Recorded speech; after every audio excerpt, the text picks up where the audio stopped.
Okay, the next one is over here. 121 to 126. 125. Oh, yeah. I think that's a separate one right there. And that is Cambridge Street, Great Neck. Mm-hmm. It's Cambridge, Great Neck. I think we're close. This is 103. Which number?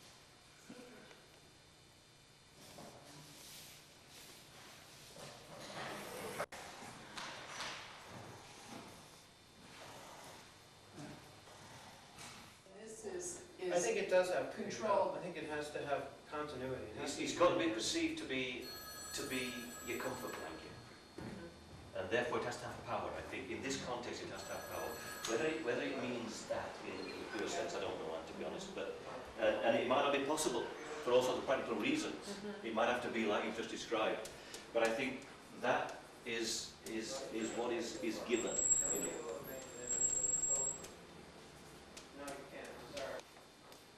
Is that Catherine?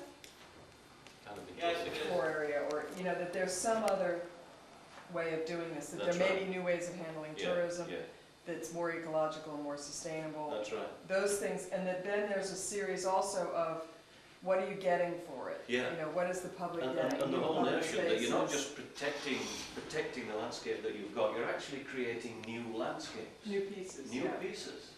You know, and that's part of the package. The idea that development could also mean developing new landscapes, you know, is just as valid as anything else. And I think that's always left out of the development equation, is the fact that you can actually develop Well, the better other landscapes than you've got. The other thing that goes in both these categories is new economic development strategies.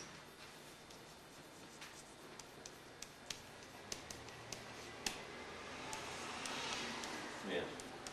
Okay. Opportunities that we're talking about, you know, that in reconsidering these things and changing the way you think about zoning, you're beginning to get new possibilities of sort of generative businesses, that new ways that people can work out of their houses, new ways that they can have, they can use the properties, new ways that they can work. Yes. Yes. Besides sort of opening up certain breakthrough ideas, Joel, and talking about what are the new public amenities that this offers, we have to address, you know, the issue of jobs. We have to address the strategies for affordable housing. We don't have to solve the problem, but we have to say that we have, you know, the following things are in play, under consideration. But I think these are things you're we're right. looking for But solutions to. what we have to do is build connection. And infrastructure. Yes. And, you know, whatever the work groups were, economy, infrastructure, affordable housing. But as well as talking about affordable housing and job creation strategically, we actually have to make connections between how much better the affordable How the housing is system as a works result better, of changing that's these right. other things. The fact that affordable Right, but it has housing. to keep filling into the same drawing. But part of it is we have to get rid of the existing disincentives. Right. Right now, the Right. whole system is structured. Yes. It's biased Yes. against the creation of employment opportunities and against creation of affordable Yes. housing and in favor of creating seasonal occupancy housing. Single And they don't family, even realize seasonal that that's what occupancy. they've done. Yeah. And it's understandable that they, and it's taken us a while to figure that out too. Yeah. But, so it seems to me there are two steps to this process always. There's getting rid of all the things that are They're pushing wrong. in the wrong direction. Yes. And see where you are, and then you may only need some less powerful Synergy. incentives than you think to move things in the Absolutely. right direction. No, no.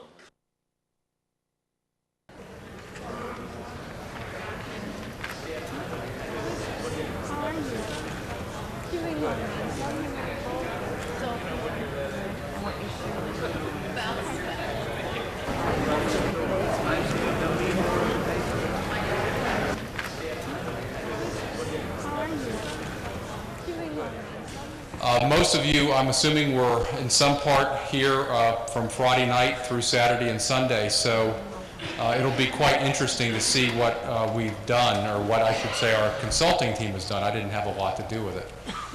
I think it's important to stress that the process of coming up with a plan like this, it's important to consider ideas, to try not to be too rigid in our thinking, and to try to, as Pam said, suspend the rules for a weekend and try to come up with new ideas and new thoughts about how this community can grow and live and evolve say for the next 25 to 30 years. Again, we're not just doing this for ourselves, but hopefully for a few generations ahead of us. So as you see the ideas and things that people came up, the group came up with this over the weekend up on the screen, some of them hopefully you will like, some of them you might not like, but I just wanted to stress that they are ideas, simply that we have a period of about 6 to 7 months where we need to take the good ideas, commit to them, and take the bad ideas and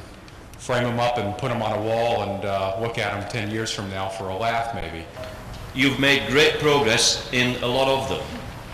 The things that perhaps progress hasn't been made in is in fact what's going to go where, which is pretty fundamental relative to all the other things you have made progress in. It's kind of the tail wagging the dog a little bit, but it's understandable because they're probably the most difficult things to deal with, the most difficult things to get through politically, financially, and to get people to cope with the notion that perhaps things have to change, some things have to change. And that's always difficult. It's always the difficultest thing. If you can make better sewage, you can make better transport, you can try and do your monitoring your water, and all these are very important things to do, but actually how do you deal with growth in terms of management and the physical allocation of these things that are coming at you? Growth is coming at you. How do you deal with it in terms of making a plan for where you should go? And we all acknowledge too, even though this is a wonderful community, the more we spend time in it we realise that, but it's like every other community. It's got as many differences as it has people almost, you know, at very subtle levels. And there are consistencies across them too, but there are an enormous variety of interpretations, of definitions, of beliefs, of wishes, of priorities, and so on. So it's like every other community. Even though you are a community, the idea that a community all thinks the same way, never did, never will. But yet we've got to come up with a community plan because it's your island. So there are different facets of concern, but nobody, as we all know, has a monopoly on legitimacy. Nobody has. But we have to make sense of these seemingly disparate elements. And we do see disparate elements when we come here. We see people very passionate, quite rightly so, and genuinely, honestly passionate about no growth. Right? Finish the house that's being built right now and then don't dare build another. And it's genuine, and it's passionate, and it's researched, and it's believed. And that's to be respected. On the other side, it's something that's also to be respected. Hold on, we want more money circulating through our economy. So we can make better schools, we can make better health, we can probably afford better doctors, we can fund public transport better. There's legitimacy in that thing too.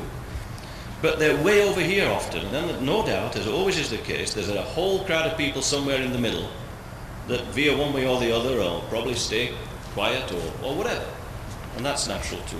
But we're in a period, I think, of everywhere in society, it seems to me, of retreating from interactionism to isolationism to an alarming degree in societies everywhere, I think. We're kind of backing off from being with each other in the way we design things, the way we go. We're retreating into a very private world. That's not to say that privacy isn't important, but the way we're designing things too, I think, which is an aspect of sustainability, is a running away from lots of interactions by the way we actually lay out our settlements everywhere. And the UK is no different in that sense at all. And yet we lament the implications of that. We worry about nobody being on the streets and it not being safe, and people feeling a little fearful, and you can't get to things because the uses are so separate from each other. So we're kind of retreating from all these interactions, and then we're wondering why the world is getting less interactive, if you see what I mean. About growth, therefore, that Nantucket's future growth should protect the island's visual and environmental quality by avoiding development on the moors, on farmland, and on other large expanses of open land. That it should occur, the growth, if it's going to come, it should occur primarily in and near existing developed areas. That it should provide more housing opportunities for current year-round residents and seasonal employees. It should be limited to a level and rate that can be accommodated without degrading the island's quality of life, its physical and emotional carrying capacity. It should provide more diverse and better paying jobs for the current year-round population. It should not overtax the existing infrastructure of roads and water and sewers, schools, healthcare, etc. We should avoid widening major roads, major through roads. Minimise additional traffic by encouraging walking, biking and public transit use. Improve the infrastructure of sidewalks, bike paths, public transportation, recreation facilities. Not to degrade drinking water resources or water quality of the harbours. Revitalise downtown into a viable year-round community. Make outlying commercial areas more attractive and pedestrian-oriented. And allow mixed use in appropriate areas. Now again, this very contentious notion of a village concept almost listed those kind of things as its rationale in your 1983 documents, your 1990 documents. And so, again, at this particular sessions we had with you all through Saturday, the majority of you, I think it's fair to say, were again reiterating, reinterpreting those very environmentally, socially concerned sets of objectives back at us again. With differences and with challenges, again, there was a strong people who had a lot of those concerns but believed they were more successfully achieved by not growing at all. But many issues still to be resolved. Let's be clear. Where to put any, literally, in detail, if you are going to put any growth closer to where people live already in relatively well-defined communities, where to literally place these things. Next door, 50 yards away, closer, or start again just on the edge of it, or a lot of issues about that, which are very, very complicated, of course. How to protect property rights in the countryside and neighbourhood interests in settlement areas. How much to limit development, residential and commercial, whether to continue setting a building cap, and how to restrict second dwellings, or allow them to keep going but have some kind of ruling about what you can do with them. Whether and how to restrict large seasonal trophy houses. These are not new to you, I know. But whether and how to restrict cars, still major issues that need addressing and resolving. We're not going to be able to address those and resolve them in this particular first 4-day charrette, because our main task has been to deal with the overall notion of growth, where it might go and how it might be managed to get to where it might grow. Then the reality comes. It says, now what do we fear? Now all of a sudden it's suddenly saying, whoops, do we want the village concept everywhere, but as long as it's half a mile away from where I live? Do we suddenly realise that the village concept is in fact something we can't wait to throw out because it's threatening us too much?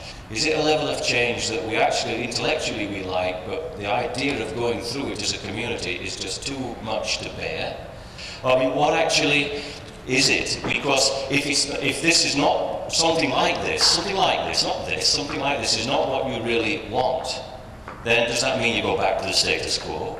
There's undoubtedly growth has been shown on this scenario. Growth has been shown. There's arguably in the areas that we showed growth, there's probably, if you keep your building cap roughly like it is, there's probably 20 years worth of growth shown there.